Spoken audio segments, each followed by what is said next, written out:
Okay, I'm over on my NC and I'm still using my laptop.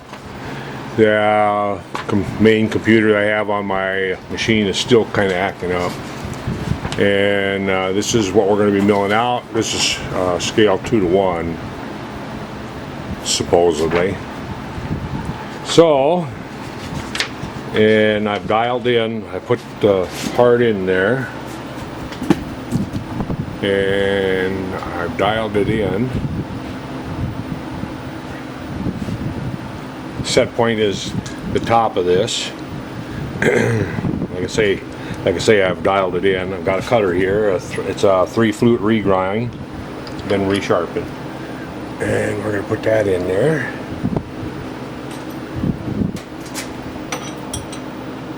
We're sitting at 0 right now.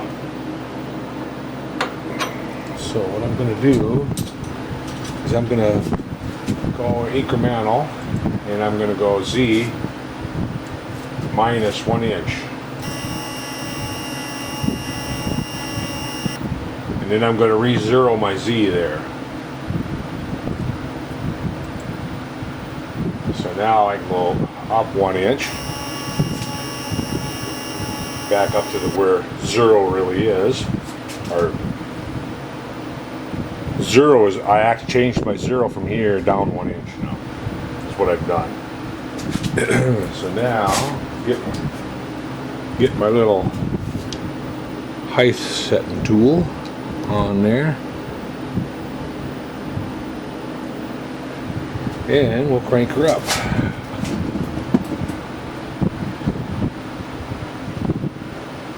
Cranking up the knee.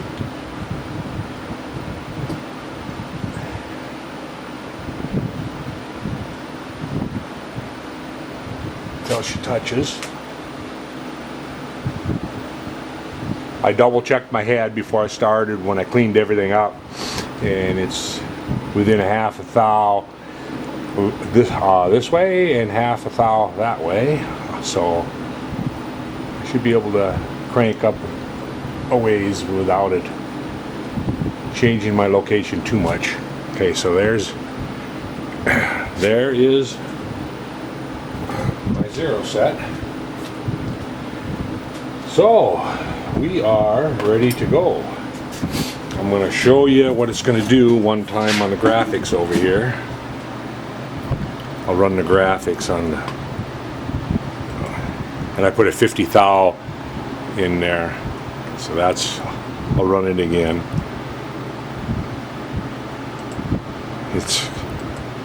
So what it's going to do is going to mill the top, and then it's going to mill the profile. Alright? If everything goes good, reset, start my drivers back up, and we should be ready to go. I'm going to take and turn the tripod a little bit so I can get in there a little closer.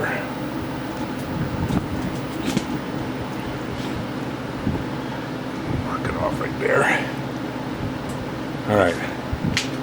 So, and I'm going to leave my coolant off. I'm just going to use the spray bottle, the squirt bottle.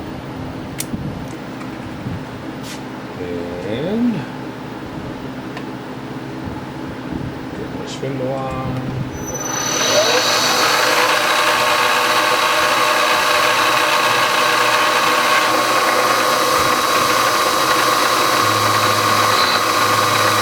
Just going to notch in a little bit there on the.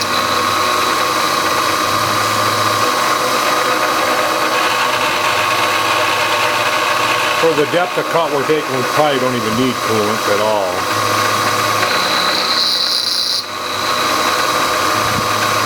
Not on this part of it anyway.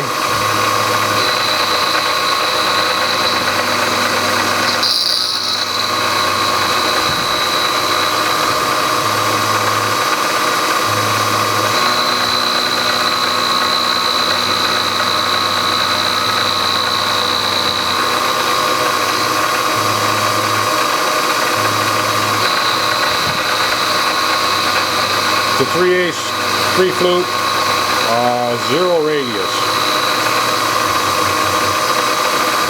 And it's been reground. I've resharpened that one.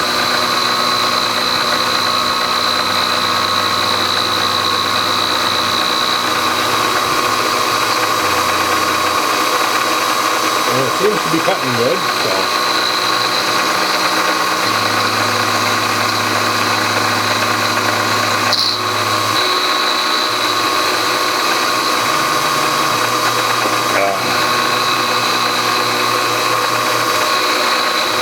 I guess I could have went a little faster on the feed rate here.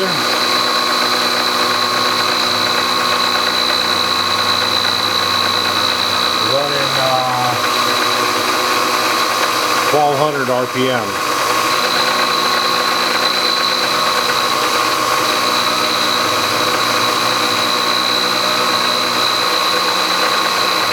And on the 3/16 hole, what I'm going to do is after I get done milling the profile, I'm going to go over to the conventional mill and dial in the end and then poke the hole.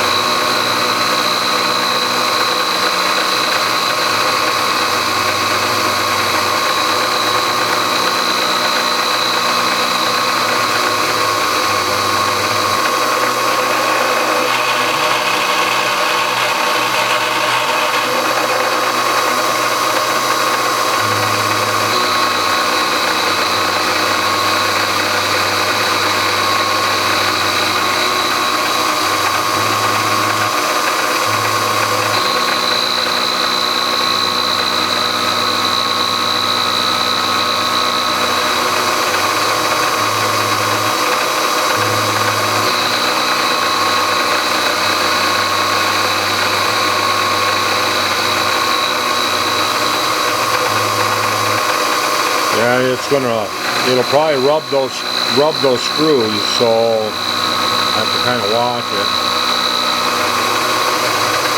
Just so don't grab it and loosen it up.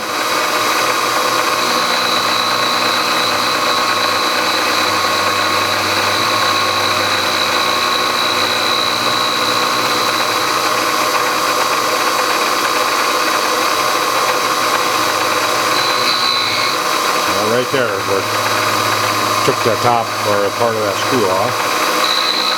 And there too. That's fine. Like I say, as long as it don't loosen it, I'm okay.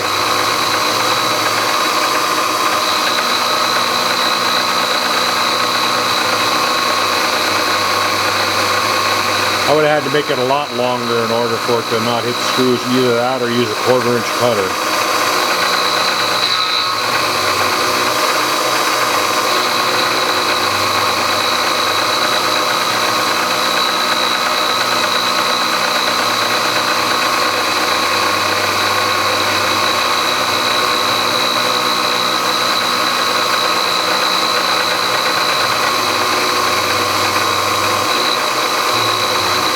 I think this is the finished pass.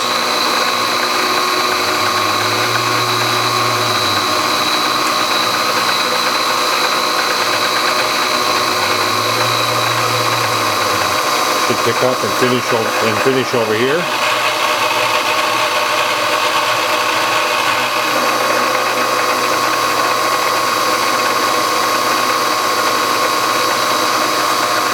I don't know why I got a ramp down there, but because it's just a habit. Ramping down to the surface. And we're going to finish the diameter. Then after that we'll start on the profile, which is down 200 and some thou from that surface.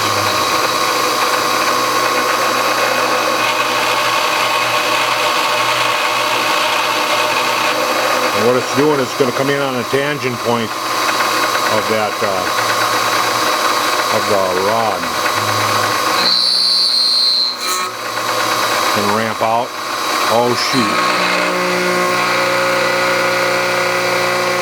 I just remembered something. I forgot to take my gauge block out, and that's what that hurt was. Took the corner off that end mill, I'm sure.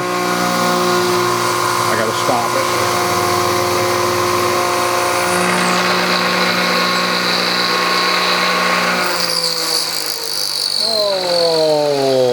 You know, And that that cutter was cutting so nice. I forgot to take this out though. It's my spacer block. Didn't hurt the gauge block, but I'll bet it hurt that end mill. So, poop. But it's still cutting. I'm gonna go ahead, go forward with it. I'm just gonna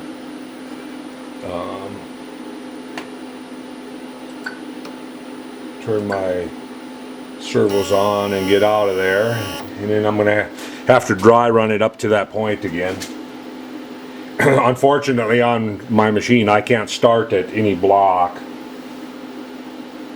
I would like to be able to, but can't do it. So that means I have to rerun all the top.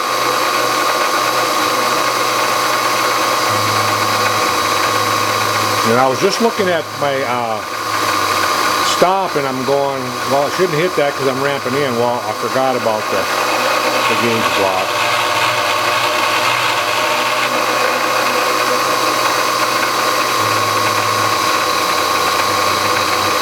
So, I don't know how badly it hurt the cutter. Must not have hurt it too much because it's still cut pretty good.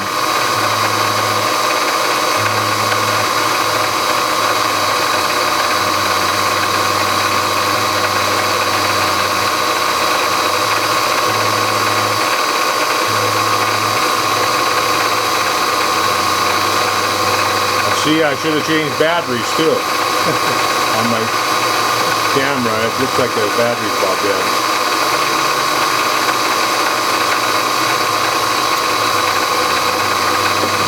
Maybe we'll have to make round 2 on the other side. If the battery goes dead here, I'm just gonna finish it out, and then when we go to the other side, I'll pick it up.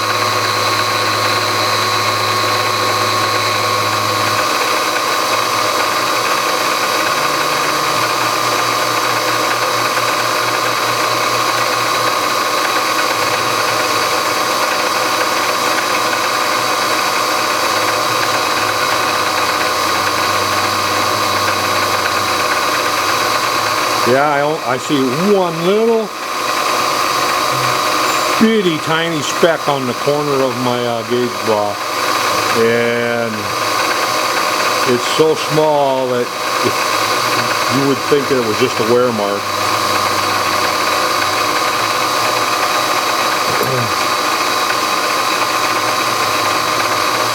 Oops.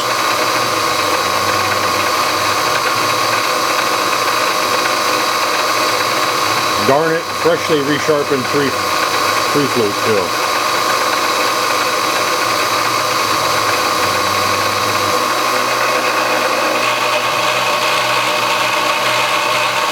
That's okay.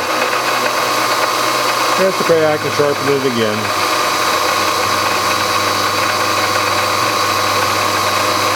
I think I ended up taking about 10 thousandths off of that to sharpen it last time, so probably only have to take 5 or 6 off this time. Or less. Might be just the end.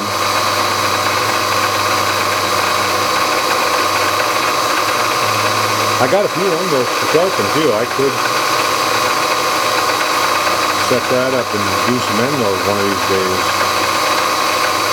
I like to wait until I got a few to do rather than go through the hassle of digging it out because it's packed away on the shelf in the back, and then I don't like digging it out and then putting it away. And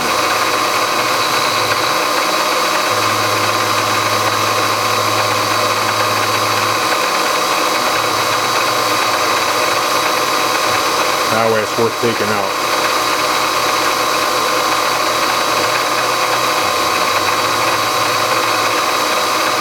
The biggest money saver on resharpening my end mills is like when I sharpen a 3/4 inch. Yeah, those things are spendy, especially 3/4 carbide.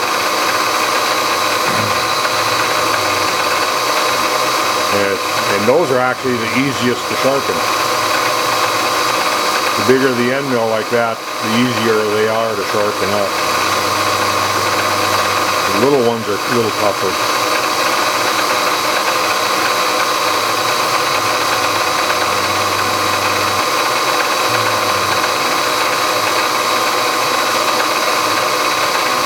Just about back where we were I think this finish pass here around this cross. And it should pick up, we'll finish the other side, and then we'll start over again with the profile. See if I have any more oops. I don't like editing out the oops because that way you see that everybody, no matter who you are, you make mistakes. That's the way it is. Sometimes you can be so careful and still.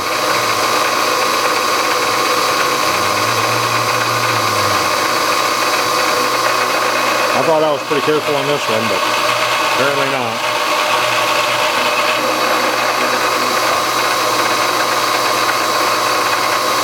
Oh, when I was cleaning the machine, I took the vise completely apart too, tore it down and cleaned everything and readjusted everything. And I noticed the jaw where the taper was going in, it was hitting on one spot, so it wasn't pulling the jaw all the way down, so I fixed that.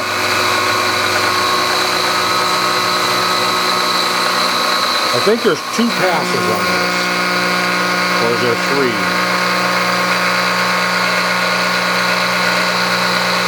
Should come up to the end of it and come out this toward us.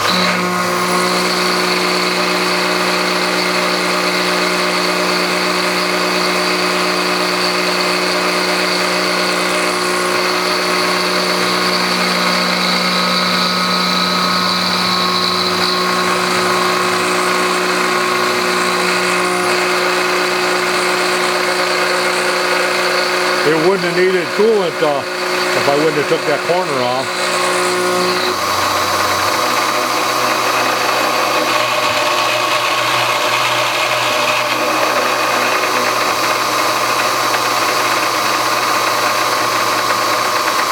Now it's going to come in right at the, there we go.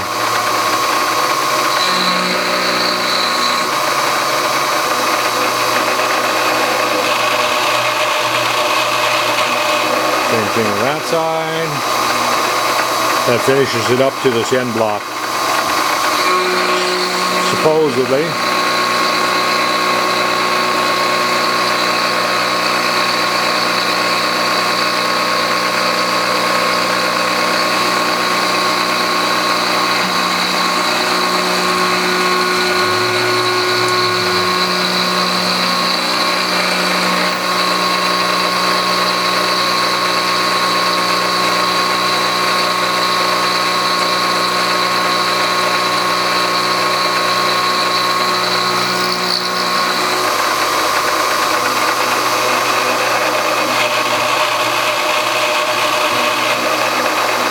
I think this might be the last pass right here.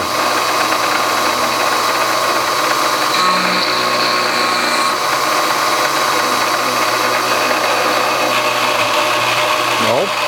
Yep. And that was it. I didn't put a home position in. If I would have, it would have went to the home. So we'll just have to manually move it back and out of the way. I'm going to get the vacuum cleaner.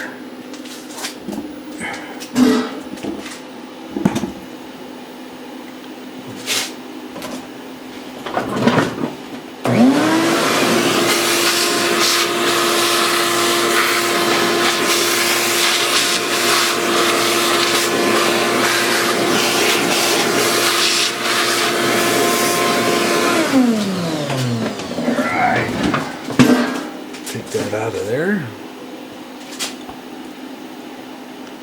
Let's see what we got. Give it a little, I'm going to go over and give it a little spritz of air. I don't have any air over here.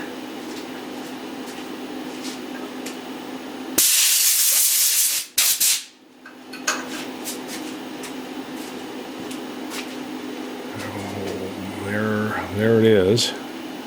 So now what I'll do is I'll come in with a wheel cutter and or a woodruff cutter, whichever, and part it off after I drill that hole. And the reason I wanted to wait to drill this hole now is you'll notice when I programmed it, I didn't get it quite straight. It's skewed down just a bit. So that way I can just dial this in, and because I know this boss is in the right location. So I'm going to deburr this up so that I can set it in like that, and set it in upside down like that. You can do this side, and then we'll be at the mill dialing that in to drill the 3/16 hole. So I'm gonna go shut the camera off, change the battery so that I'm ready at the conventional mill. Be back. Okay, we're over on the conventional mill.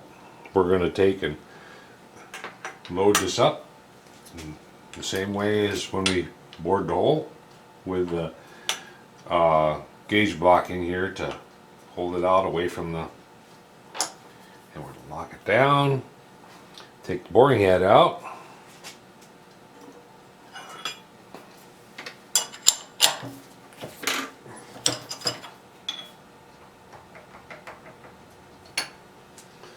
put that away, change collets, 2.5 inch collet. I didn't think I would use that collet holder on the DRO, but I am. I find myself actually using that. Okay, we'll stick an indicator in there. First thing we're going to do,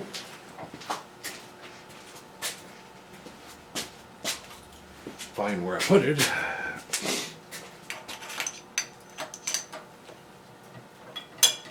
And we're going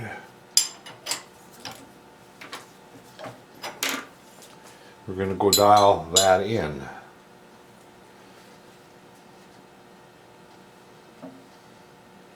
All right, I'm going to move you to the other side here again. I'm constantly moving you around. We're just going to, okay. And I know that light kind of washes it out. I'm just going to shut that off for now. Alright, so I got the needle kinda, centered, not moving around, so I can kind of judge where I'm at. Unlock the tables. I'm going to try to eyeball it to the center of that.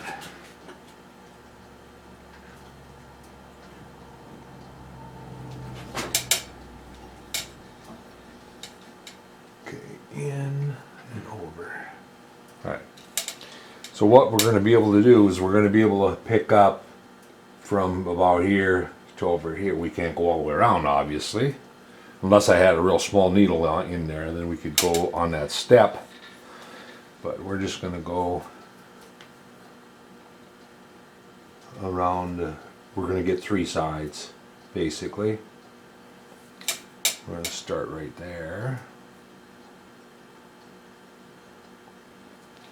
And we're going to go, let's see, that's down, yep.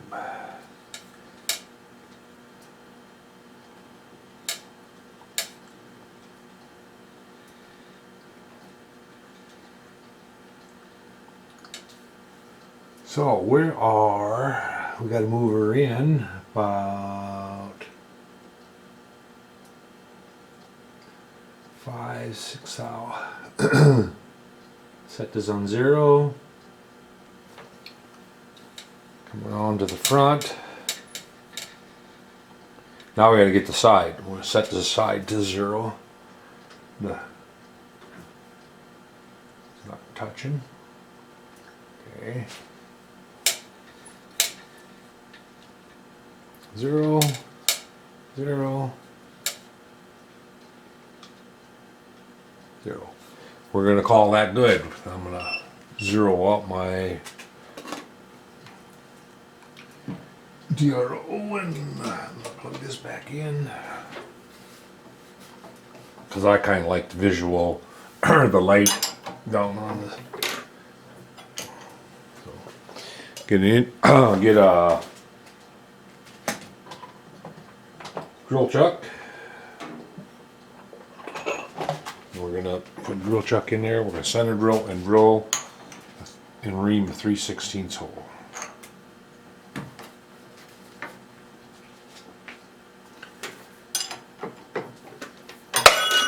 Ooh.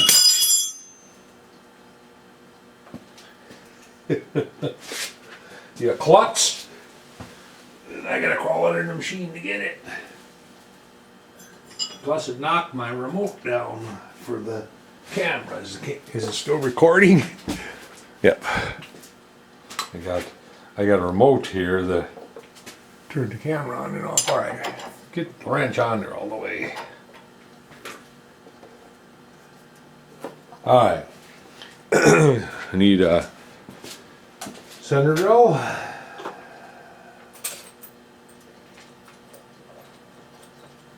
And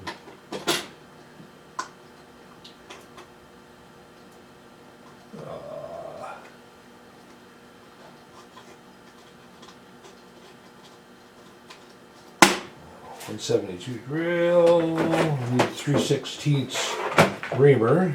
Find the reamer. Should have had this stuff ready. Would have been thinking. 30 seconds.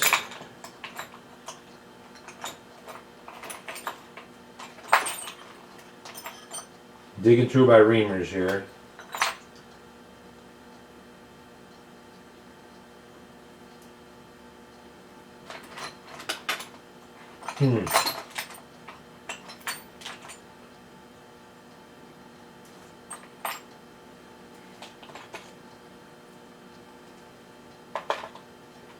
$127.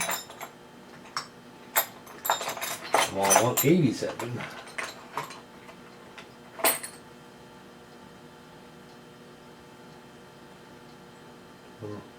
$191. What I ever used that for, I don't know. 187.5. There we go. All right.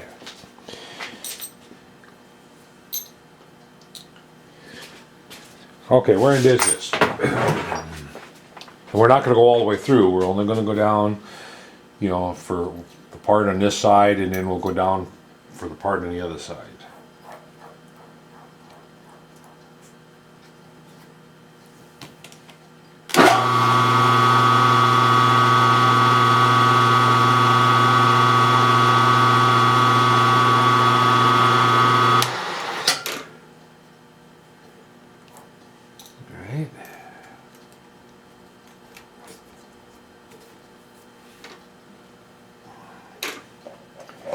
Put some goop on there.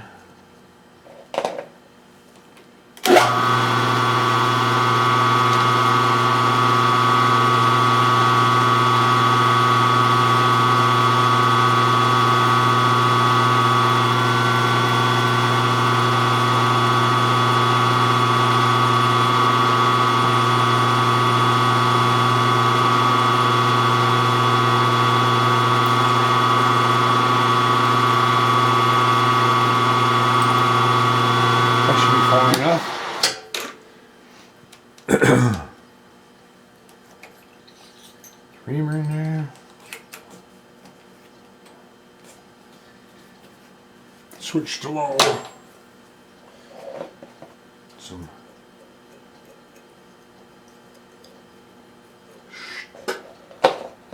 goop on the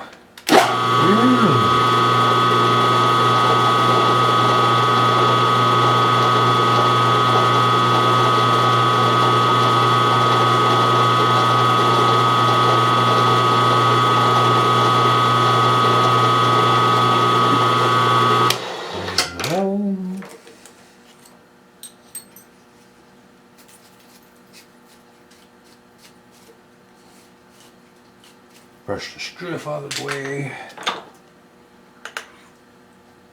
And we're just going to rotate it.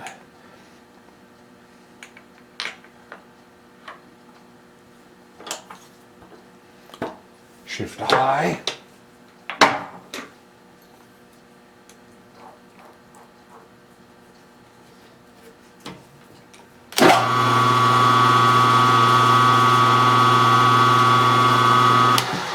Center drill. Drill her up.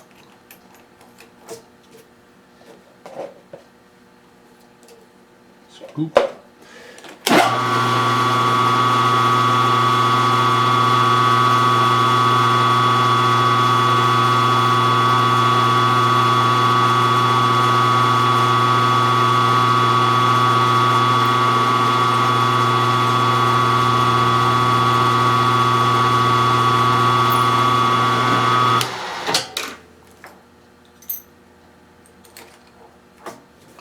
Switch to low.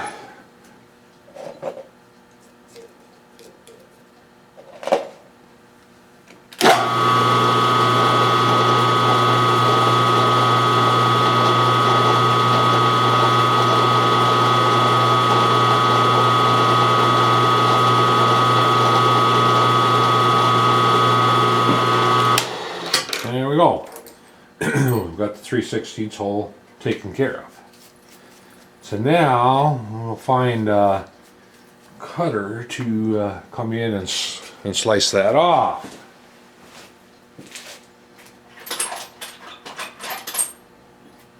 I think I'll use this one right here. It's just a woodruff cutter, and I'm going to have to move this up. Plus I can take care of this right away too. Cut that off. I think I'll do that right now. We'll switch to high, take that out, put a 1/2 inch cutter in. I just so happen to have a 1/2 inch cutter laying there yet. It's a 4 flute, but it'll work. I like using 3 or 2 flute, either 3 or 2 on a aluminum. 4 I use it, but it's not ideal, really. All right, gotta crank the knee up.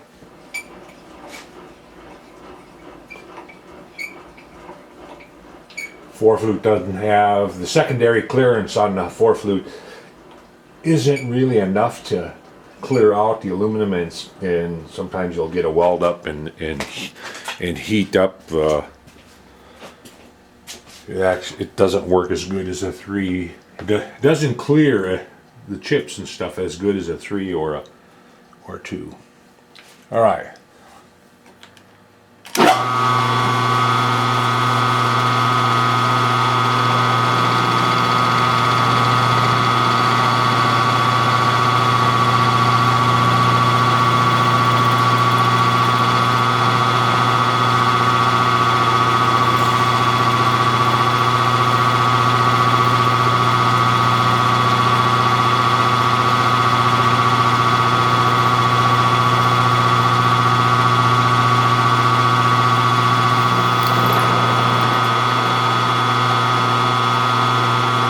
The only reason I'm clearing that out is because I need the clearance. I can't reach through. The shaft would hit the edge before, or the part would actually hit the block before I get to the part. So let's put these away before I lose them. I've been known to do that. Take and brush it all off, and oh, that my little center drill was there. Well, it's gone now. Put that stuff away. Bad habit leaving the stuff lay out anyway, which I do constantly. All right, so we should be able to take and rotate this around and take that other side off the same way. Might have to move the parallel over a little bit.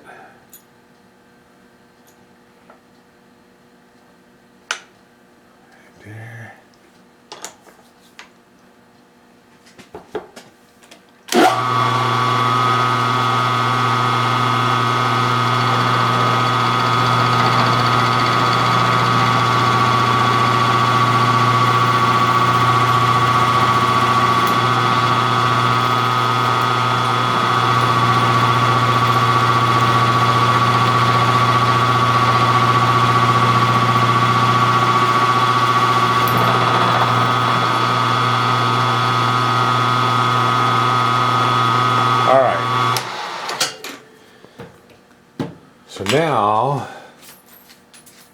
we're going to have to get that, we're going to have to raise that in the vise. We can't be down, we're going to have to be up whatever the width of this cutter is here, because that cutter will come in and just barely catch this and then slice off that. That's the plan anyway. So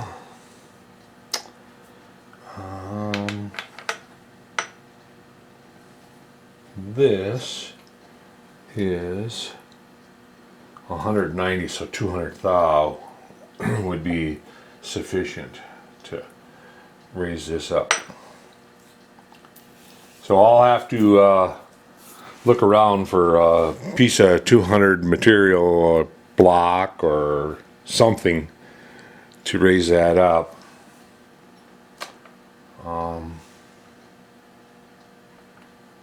I'll come back when I find out or figure out how I'm going to load the part.